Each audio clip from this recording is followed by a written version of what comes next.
ٹھٹھراتی سردی میں ہلدی کا طاقتور اور شفائی حلوہ۔ محترم حضرت حکیم صاحب، السلام علیکم۔ سردیوں کی آمد ہے۔ میں سردیوں کے لیے گھر میں ہلدی کا حلوہ بناتی ہوں۔ جب تازہ ہلدی آ جائے تو 1 پاؤ ہلدی لے کر اس کو چھیل کر پھر گرائنڈ کر لیتی ہوں۔ اچھی طرح پیسٹ بن جائے تو اس کو گھی میں ہلکی آنچ پر اچھی طرح بھون لیں تاکہ جلے نہیں۔ پھر سوجی ڈال کر بھون لیں، پھر بادام ڈال کر 2 منٹ سوجی میں بھون لیں۔ اس کے بعد گڑ کی چاشنی جو پہلے سے بنا کر رکھی ہوگی وہ ڈال دیں۔ جب تک گھی نہ نکل آئے اچھی طرح بھونیں۔ بھوننے کے بعد ہلدی کا حلوہ تیار ہے۔ اب اس ہلدی کے حلوے کے فوائد بھی پڑھتے جائیے۔ کمر درد کتنا ہی پرانا ہو، سردی کی وجہ سے جسم میں درد، ہاتھ پاؤں کی انگلیوں کا سن ہو جانا، ٹھنڈی ہوا کا ایسے محسوس ہونا جیسے جسم کے آر پار ہو رہی ہو، نزلہ، زکام، خشک کھانسی، بخار، پٹھوں کا اکڑاؤ، جوڑوں کا درد، بچوں کو ٹھنڈ لگ جانا اور ان تمام امراض میں یہ حلوہ انتہائی مفید اور مضبوط ڈھال ہے۔ خواتین کی کمر درد، اندرونی ورم، معدے کا السر، جگر کی بیماریوں میں بھی انتہائی مفید ہے۔ شادی شدہ مردوں کے لیے انتہائی مرغوب غذا اور دوا ہے۔ رات کو سوتے وقت 1 سے 2 بڑے چمچ نیم گرم دودھ کے ساتھ کھائیں اور پوری سردیاں بھرپور لطف اندوز ہوں۔ میری آنکھ میں انفیکشن تھا، ایک آنکھ سے ختم ہوتا تو دوسری میں شروع ہو جاتا، کبھی کبھی تو دونوں آنکھوں میں ایک ساتھ ہو جاتا تھا۔ میں نے صبح شام 300 بار اللہ اکبر پڑھنا شروع کر دیا۔ کچھ ہی دنوں میں میری آنکھیں ٹھیک ہو گئی، الحمدللہ۔ اب کبھی ویسا انفیکشن نہیں ہوا۔ انمول خزانہ میں نے اپنے میٹرک کے امتحانوں کے بعد پڑھنا شروع کیا۔ نیت اچھے نمبروں کی تھی۔ میں صبح شام انمول خزانہ نمبر 1 21 بار اور نمبر 2 313 بار پڑھتی تھی۔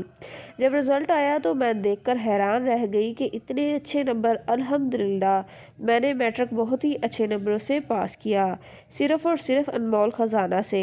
اللہ پاک کے نام کی برکت ہے۔ اب بھی میرے امتحان ہونے والے ہیں اور میں انمول خزانہ پڑھتی ہوں۔ مجھے یقین ہے کہ میرے امتحانات میں اچھے نمبر آئیں گے انشاءاللہ۔ پرندے آزاد کروائے اور ناممکن ممکن ہو گیا۔ انمول خزانے کی برکت سے میرے لیے بہت سی آسانیاں پیدا ہوئی ہیں۔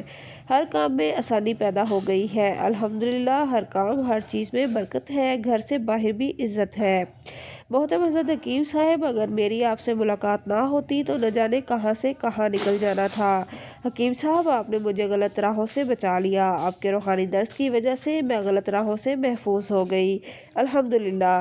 میں آپ کی تہہ دل سے مشکور ہوں۔ اللہ پاک آپ کو ہر شر سے محفوظ رکھے، آمین۔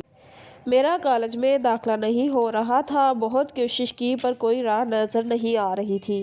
میں تھک چکی تھی۔ ایک دن داخلہ کے سلسلہ میں کالج گئی پر بات نہ بنی۔ واپسی پر بند پنجرے میں چڑیا نظر آئی۔ میرے پاس اس وقت اتنی رقم تھی کہ میں ساری چڑیاں اڑا سکوں۔ میں نے ساری چڑیاں اڑا دی، پنجرہ خالی کروا دیا، الحمدللہ۔ اگلے ہی دن داخلہ ہو گیا۔ سورۃ مائدہ کی آیت نمبر 114۔ اس آیت کے بہت ہی کمال ہیں۔ میری جو بھی خواہش ہو اس آیت سے پوری ہو جاتی ہے، الحمدللہ۔ پہلے گناہوں پر دل مچلتا تھا پر اب حلال راہوں کی تلاش ہے اور الحمدللہ بہت صبر آ گیا ہے۔ آپ کے لیے دل سے دعائیں نکلتی ہیں۔ ظاہر ہے جس شخص نے مجھے اکیلی کو نہیں نہ جانے اور کتنی زندگیوں کو جہنم کے ایندھن بننے سے بچایا ہے، اس شخص کے لیے دل و جان سے دعائیں ہی نکلتی ہیں۔ ڈوبتی ہوئی کشتی کو پار لگانے والے اللہ پاک آپ کا نام تا قیامت قائم رکھے، آمین۔ ویڈیو بنانے کا صرف اور صرف ایک ہی مقصد ہے کہ ابکی کا پیغام ان تمام لوگوں تک پہنچایا جا سکے جن کی پہنچ میں ابکی رسالہ نہیں ہے یا وہ ابکی رسالہ پڑھنا نہیں جانتے۔ میرے لیے خصوصی دعاؤں کی درخواست ہے۔ السلام علیکم۔